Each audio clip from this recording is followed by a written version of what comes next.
आपनो Rajasthani culture and art में स्वागत है। मैं थाने आज मोक्षदा एकादशी की कथा सुनाऊँ हूँ। सुनने मात्र से ही बहुत पुण्य और फल मिले हैं। श्री अर्जुन बोले, हे भगवान, आप तीनों लोकों के स्वामी हैं, सबको सुख देने वाले हैं और जगत के पितर हैं, इसीलिए मैं आपको नमस्कार करता हूँ। हे देव, आप सबके हितैषी हैं, कृपा कर मेरे एक संशय को दूर कीजिए। मार्गशीर्ष माह के शुक्ल पक्ष में जो एकादशी होती है उसका नाम क्या है? उस दिन कौन से देवता की पूजा की जाती है और उनकी विधि क्या है? भगवान, मेरे इन प्रश्नों का विस्तार सहित उत्तर देकर मेरे संदेह को दूर कीजिए, बड़ी कृपा होगी। भगवान कृष्ण बोले, हे अर्जुन, तुमने अत्यंत उत्तम प्रश्न किया है, इसीलिए तुम्हारा यश संसार में फैलेगा। तुम ध्यान पूर्वक सुनो। मार्गशीर्ष माह के शुक्ल पक्ष की एकादशी अनेकों पापों को नष्ट करने वाली है। यह मोक्षदा के नाम से प्रसिद्ध है। इस दिन श्री दामोदर भगवान की पूजा धूप दीप नैवेद्य आदि से भक्ति पूर्वक करनी चाहिए। हे अर्जुन, अब मैं एक पुराण की कथा कहता हूँ। इस एकादशी के व्रत के पुण्य के प्रभाव से नरक में गए हुए माता पिता पुत्रादि को स्वर्ग की प्राप्ति होती है। इसकी कथा इस प्रकार है, तुम ध्यान पूर्वक सुनो। प्राचीन गोकुल नगर में वैखानस नाम का एक राजा राज्य करता था। उसके राज्य में चारों वेदों के ज्ञाता ब्राह्मण रहते थे।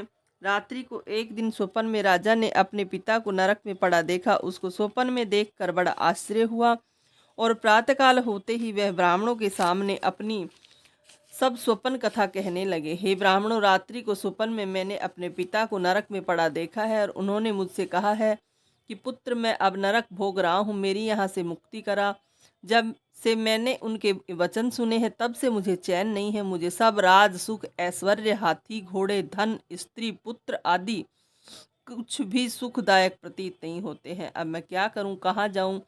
इस दुख के कारण मेरा शरीर तप रहा है। आप लोग मुझे किसी प्रकार का तप दान व्रत आदि बतावें जिससे मेरे पिता को मुक्ति प्राप्त हो।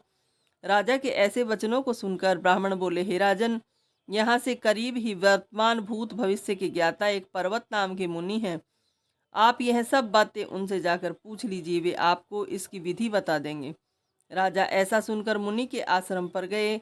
उस आश्रम में अनेकों शांत चित्त योगी और मुनि तपस्या कर रहे थे। उस समय चारों वेदों के ज्ञाता पर्वत मुनि दूसरे ब्रह्म के समान बैठे थे। राजा ने जाकर उनको साष्टांग प्रणाम किया। पर्वत मुनि ने उसे सागोपंग कुशल क्षेम पूछी। तब राजा बोले, हे देव ऋषि, आपकी आपकी कृपा से मेरे राज्य में सुख कुशल है, परंतु अकस्मात एक विघ्न आ गया है जिससे मुझे अशांति हो रही है। अब आप कृपा करके मेरे इस संशय को दूर कीजिए। ऐसा सुनकर पर्वत मुनि ने एक मुहूर्त के लिए नेत्र बंद किए और भूत भविष्य को विचारने लगे। फिर बोले, हे राजन, मैंने योग बल के द्वारा तुम्हारे पिता के समस्त कुकर्मों का ज्ञान प्राप्त किया है। उन्होंने पूर्व जन्म में कामातुर होकर सोत के कहने पर अपनी दूसरी रानी को ऋतुदान मांगने पर भी नहीं दिया। इसी पाप कर्म के फल से तुम्हारा पिता नरक में गया है।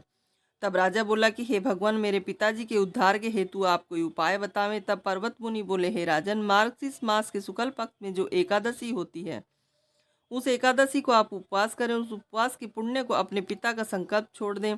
उस एकादशी के पुण्य के प्रभाव से अवश्य ही आपके पिता की मुक्ति होगी। मुनि के वचनों को सुनकर राजा अपने राज्य को आया और कुटुंब सहित मोक्षदा एकादशी का उपवास किया। उस उपवास के पुण्य को राजा ने अपने पिता को दे दिया, अर्थात संकल्प छोड़ दिया। उस पुण्य के प्रभाव से राजा के पिता को मुक्ति मिली और स्वर्ग में जाते हुए अपने पुत्र से बोला, हे पुत्र, तेरा कल्याण हो। यह कहकर स्वर्ग चला गया। मार्गशीर्ष माह के शुक्ल पक्ष की मोक्षदा एकादशी को जो व्रत करते हैं उनके समस्त पाप नष्ट हो जाते हैं और अंत में स्वर्गलोक को जाते हैं।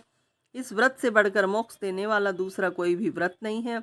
इस कथा को सुनने व पढ़ने से वाजपेय यज्ञ का फल मिलता है। यह व्रत मोक्ष देने वाला चिंतामणि के समान है। बोलिए श्री कृष्ण भगवान की जय।